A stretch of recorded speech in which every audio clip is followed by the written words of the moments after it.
Welcome to another video in our Empowered Habits, our Healthy Habits video series. I'm your instructor, Louise and Maurice. Now, in that last video, I talked about how I quit alcohol.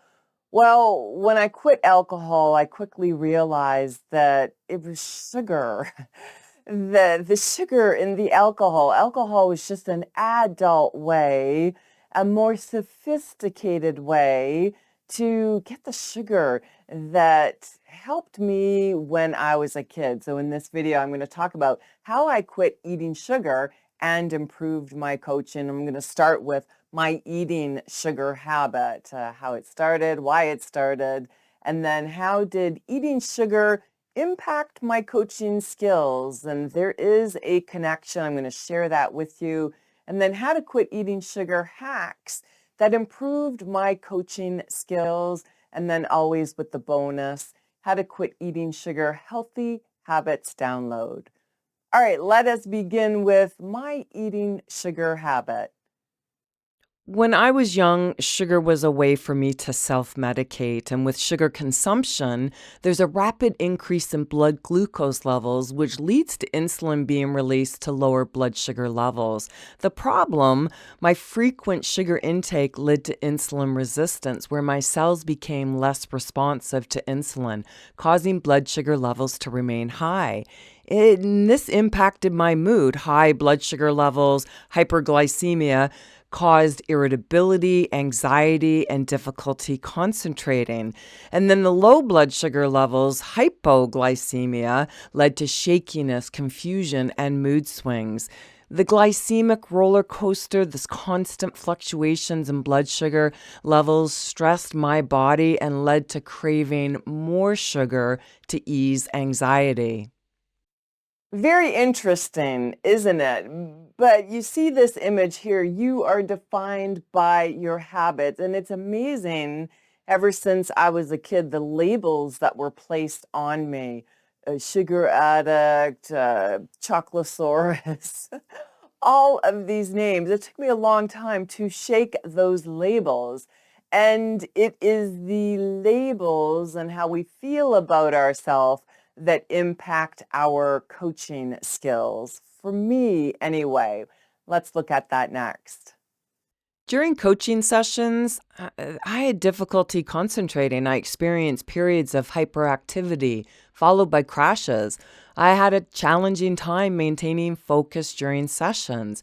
Impulsivity. I interrupted clients and jumped from one topic to another without allowing them to fully explore their thoughts. Think about that, how that would negatively impact how the client was experiencing the session. Fatigue, the energy, highs and lows associated with eating sugar made it difficult for me to reflect on the session and plan for future sessions effectively.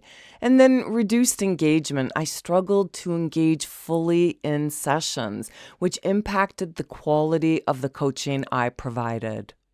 Sugar created a lot of anxiety. And when I heard the story that, was it World War I or World War II, that the participants in those wars were given sugar packets to increase their aggressiveness so that they would be more aggressive. And that's what sugar does to the brain.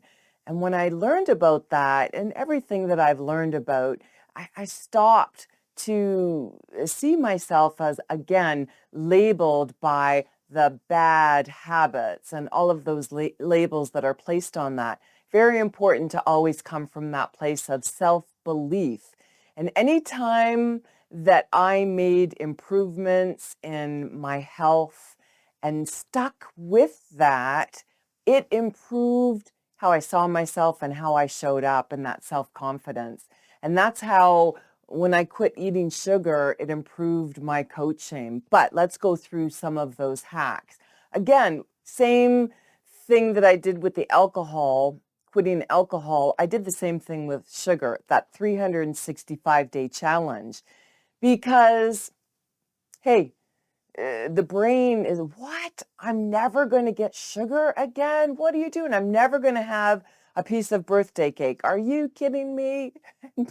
And this was the inner struggle that I was going through. So 365 days, and I also kept another journal for that experience.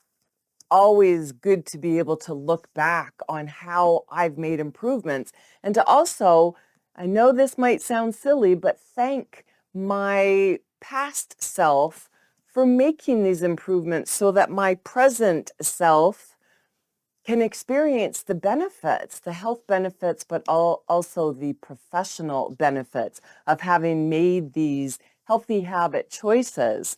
But CBT, cognitive behavioral therapy, I literally had to talk down the cravings and have that discussion with the part of me that was craving. My brain was still craving anytime there was a trigger, an association with in the past when I used to have sugar, if a coaching session didn't go well and there was something that just didn't sit right with me, oh, I'm going to have some sugar. Oh, I'm going to have a donut. Oh, I'm going to have chocolate. Anything that numbed me to the bad feelings that I was experiencing.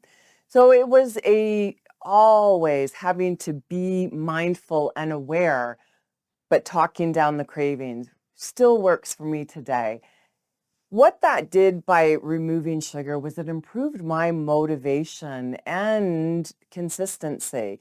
I wasn't up and down experiencing those roller coasters anymore. And yeah, making those healthy habits, the changes in what I was eating. All right, stick around. I will show you where to find the bonus How to Quit Eating Sugar Healthy Habits download. Visit louiseandmaurice.com, locate the free tab in the menu, click on the last title in the drop-down menu called Healthy Habits, locate the video titled How to Quit Eating Sugar, locate the PDF directly below the video titled Healthy Habits to Quit Eating Sugar.pdf. My mantra was prove them wrong. Again, as I'd mentioned at the beginning of this video, being labeled ever since I was a kid, the sugar addict, the sugar addiction, the chocolosaurus, all of these labels, and everyone just always expected me to behave in a certain way. And that's just on a personal level. Obviously, I didn't share any of this with clients, but prove them wrong and show up. And that worked for me. Obviously, you don't always want to be doing things to prove other people wrong, but for this sugar and quitting eating sugar, that helped me. You always want to find mantras that are going to work for you. Now, if this video resonated with you, make sure you give it a thumbs up and share it with anyone that can benefit from it. It's important to make people feel, hey, I understand you, I get you, especially if this is something that you don't struggle with. It'll help you to understand your clients so much more. I also have another video that's going to help you and give you some other tools and insight. And if you are not a subscriber, click on my image to subscribe so you don't miss any videos in this Empowered Habits, the Healthy Habits series. Again, I am your instructor, Louise and Maurice, and I thank you for sharing your valuable time with me. Until next time.